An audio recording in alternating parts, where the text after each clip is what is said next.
Today, the latest weapons, coupled with the fighting skill of the American soldier, stand ready, on the alert all over the world to defend this country, you, the American people, against aggression.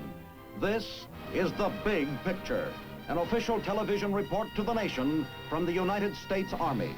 Now, to show you part of the big picture, here is Sergeant Stuart Queen. During the winter of 1777 and 78, the tattered troops of the American Army were bivouacked in the bitter cold of a bleak little town called Valley Forge. To this town came a small detachment of German soldiers, headed by a military genius, Baron Frederick von Steuben.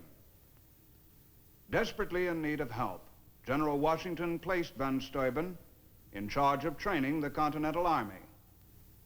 Working against great handicaps, this group of German soldiers turned ragged recruits into the effective fighting force that thoroughly defeated the British at Trenton, probably the turning point of the Revolution. Today, there is a reverse military exchange underway. Today, American officers and men are helping to train the new democratic German army. On January 20th, 1956, the American-trained new German Army held its first review for their Chancellor, Dr. Konrad Adenauer. Just barely 2 months in service, the new recruits took special care to present a sharp military appearance. Soldaten der neuen Streitkräfte. Es ist mir eine Freude, am heutigen Tage zu Ihnen zu sprechen. Nach Überwindung großer Schwierigkeiten sind Sie die ersten Soldaten der neuen deutschen Streitkräfte geworden. Dr. Adenauer is saying, you are the first soldiers of a new German army. You will have many difficulties overcoming both the shadows of the past and the problems of the future. After years of trial, the German people now belong to a partnership of the free nations of the world. We have equal rights among these nations, but we also have equal obligations. The German people look to you as the defenders, not only of their nation, but also as the defenders of our allies. Without this mutual cooperation between all free nations, the defense of one nation would be impossible. The sole goal of the new German army is to aid in this defense, to keep the peace. We mean this from the bottom of our hearts. Nicht denkbar ist, bedeutet für uns mehr als eine vertragliche Verpflichtung. Sie ist uns eine Herzenssache. As Chancellor Adenauer continues with his remarks concerning the responsibilities of free men in a troubled world, one can't help but remember another German leader who less than 20 years before, with impassioned oratory and frantic gestures, captured the minds of the German people and sent the world to war.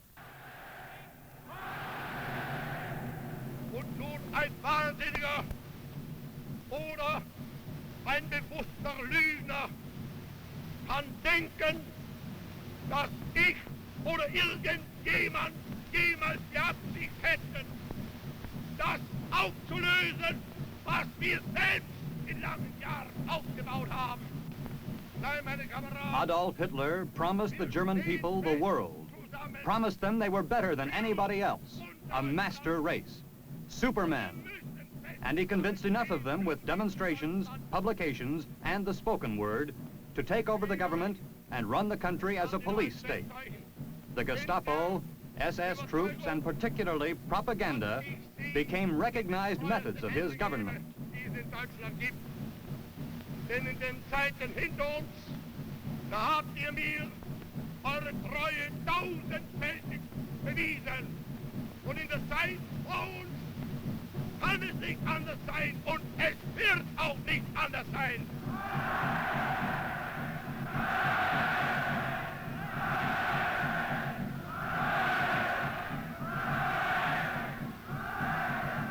Und so grüße ich euch denn als meine alten, treuen, Ex-Männer.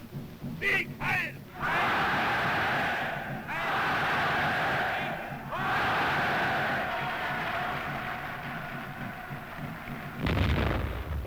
This was Adolf Hitler's show, a dazzling display of pomp and ceremony with one purpose alone: to stagger the mind with the might of the Nazi police state, to dominate the civilian population of Germany, to dominate Europe, subservient only to Adolf Hitler, the dictator.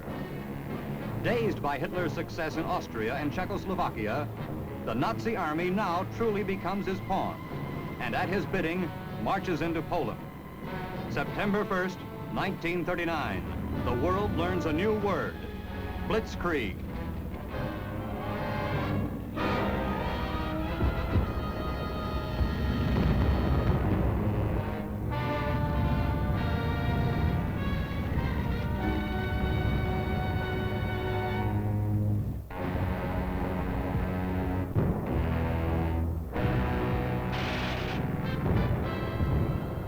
Poland, Belgium, France, and Norway. The Nazi tide sweeps over Europe. But tides must turn, and by late summer of 1944, the full weight of the United Nations offensive was pounding the once powerful panzer divisions into junk. The Nazi army was defeated, the Nazi myth exposed. The Nazi Superman was only an average human being after all. The promises of glory through a militant dictatorship were found to be empty promises. And the once proud legions that used to strut so smartly before their dictator now stumbled into POW camps, thankful to be alive.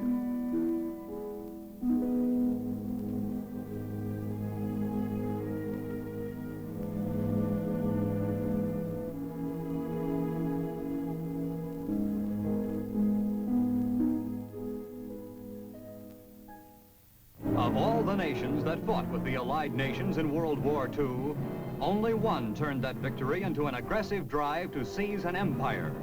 That nation was Soviet Russia. One after another, the prostrate peoples of Eastern Europe fell under the heel of the Red Army to become satellite countries of communist Russia. Germany was divided and occupied. East Germany became just another Russian satellite. The Iron Curtain had descended on Europe. And the people of East Germany, how did they feel? Sick of Nazism, they found communism equally intolerable. Thousands upon thousands left all they ever owned and risked their lives to make the break for freedom, to slip under the Iron Curtain, to seek a new life in the democratic West. The refugee, the displaced person, became a common man in Europe. In the 5 years from 1948 to 1953, over 600,000 refugees fled into West Berlin from the surrounding communist countryside.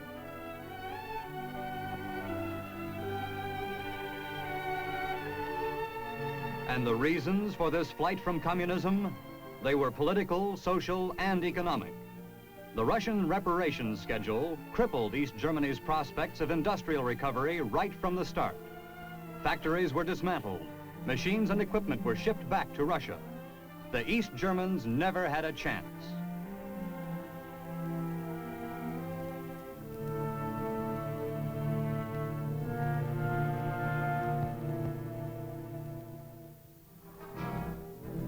At the same time, in the western zones of occupation, an effort was made to erase the scars of war. Under the benign administration of England, France, and the United States, West Germany made a rapid recovery. Berlin lay in the center of the Russian zone of occupation, and it was also split east and west.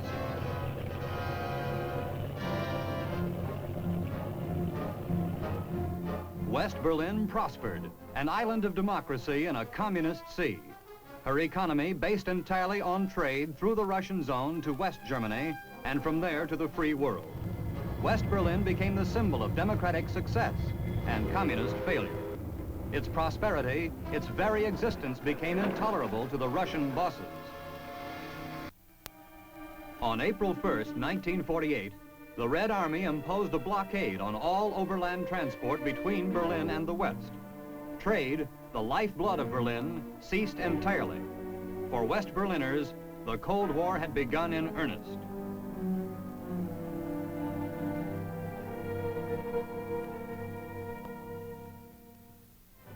Soon there would be a shortage of food. In this crisis, the free nations of the West responded with spirit and imagination.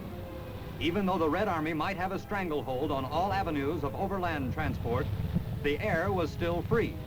And through that air came tons of supplies for the people of West Berlin. The airlift made history. From the 1st of April 1948 to the end of September 1949, when the blockade was lifted, Allied aircraft flew in over 2 million tons of food and fuel to the people of West Berlin.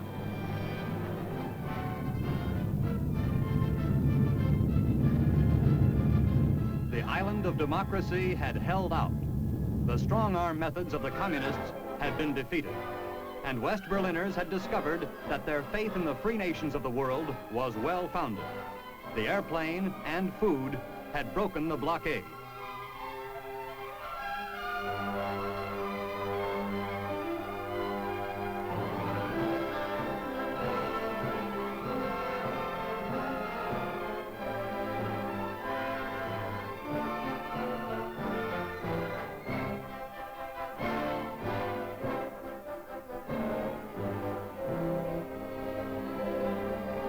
Of their own free will, West Berliners collected the funds to have this monument constructed, a memorial to those airmen who lost their lives bringing food and fuel to blockaded Berlin. In contrast, stands the Russian War Memorial, built to remind Berliners that the Red Army conquered their city once and still is not far away. The free nations learned something too from the blockade of Berlin. The aggressive action of the Red Army made it painfully clear that the Russian Communist Empire had not stopped expanding, that whenever the opportunity arose, the Red Army could and would strike down a weaker neighbor. Banding together, 10 nations of Western Europe, along with Canada and the United States, formed the North Atlantic Treaty Organization, NATO. It was March 1949. The NATO nations were dedicated to the proposition that if any member nation were attacked, all members would come to her defense. To back up their pledge with means, all NATO nations pooled units of their armed forces into a single command. Maneuvers were held periodically. Now, men from different nations, speaking different languages, using different equipment, could learn to live and work and fight together for their common security. NATO grew in strength until it became the major deterrent to any further Russian expansion. But it never came close to matching the communist armies man for man. NATO commanders looked forward to the day when a free West German force could be added to the NATO ranks.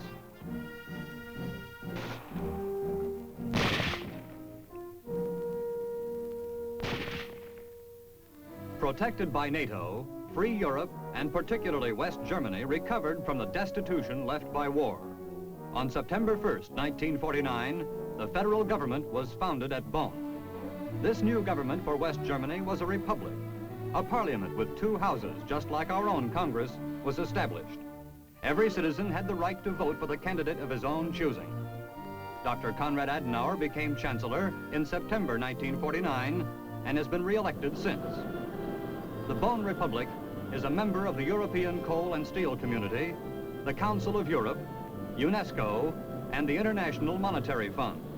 Her steel industry revived and produced more steel than before the war. For the first time, under the European Coal and Steel Community, German steel went to build a French ship. Trade increased. Under a liberal democracy, West Germany prospered.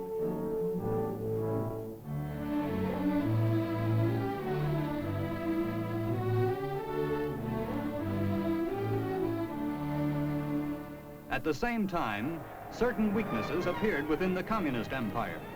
On the 16th of June, 1953, anti-communist riots broke out all over East Berlin. 200,000 German people were sick enough of communism to risk their lives in the hope of changing their lot. For the first time, the free world got a glimpse of the true situation behind the Iron Curtain.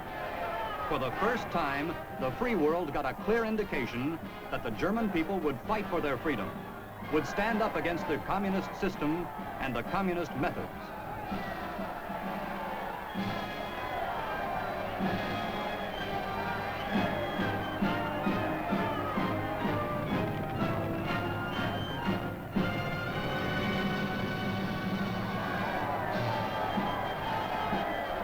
armored cars and tanks against unarmed German civilians. It took the Red Army to restore the communist bosses in East Berlin. And when it was done, 16 Germans had died for freedom. The riots in East Berlin proved one thing, that East or West, Germans were wholeheartedly on the side of the free nations in the Cold War for Europe.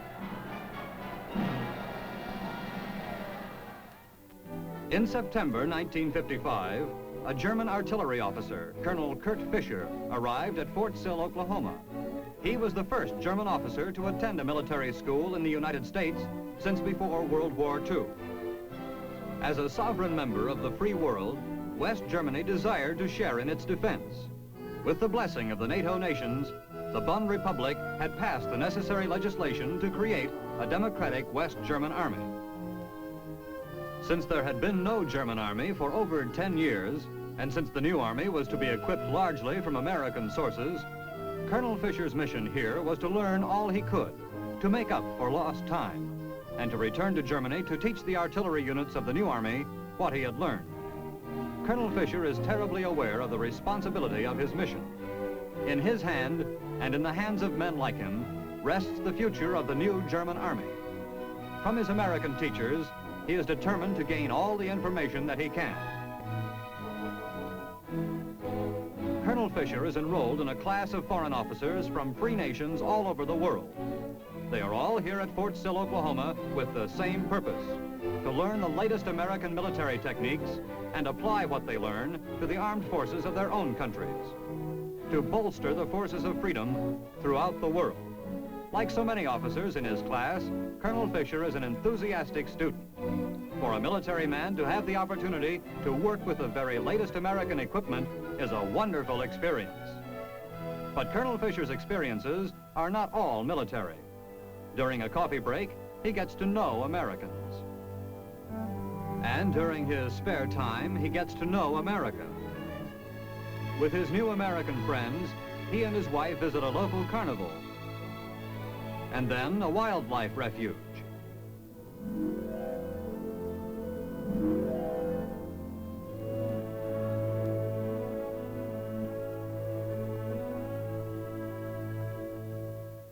Since Colonel Fischer is the highest-ranking officer in his class, it is his responsibility to report the class present to the American instructor.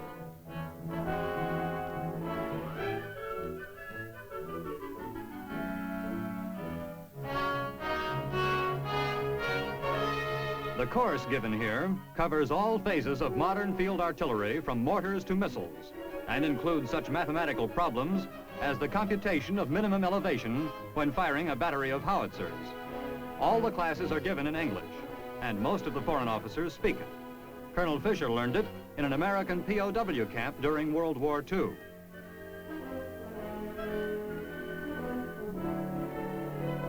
Also included in the foreign officers program is a weekly discussion period conducted by a civilian psychologist. Here, men from different democratic nations become acquainted with each other's problems and ideas. The result is better understanding. Colonel Fischer was the first German officer to come to the United States. He was followed by many others. Here at Fort Belvoir, a group of German officers watches a demonstration of some American engineer equipment.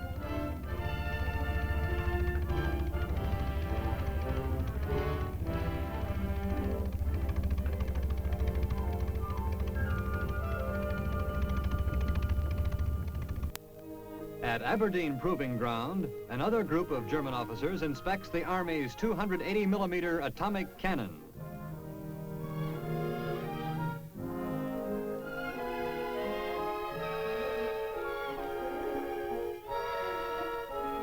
Inside, American officers demonstrate the cutaway tank turret used to train United States soldiers in tank operation. Here, not only the equipment, but also methods of instruction are shown the German visitors. Then comes an actual tank demonstration.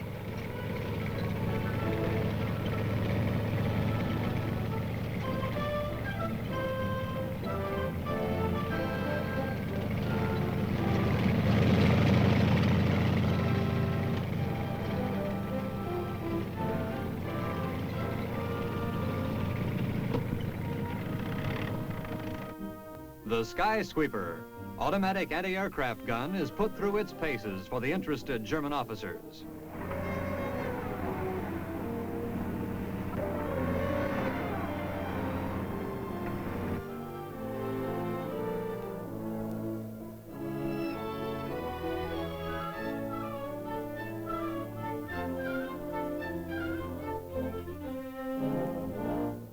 The technical information gained by the German officers here is most important, but also of great value is the friendly relationships that evolve. The Germans who come here are not only impressed with American military techniques, they are also impressed with America, the American way of life, and Americans themselves. A new basis for friendship and understanding between the two peoples is created. While some officers of the new German Army were in the United States learning how to operate modern American equipment, the equipment itself was arriving in West Germany at Andernach.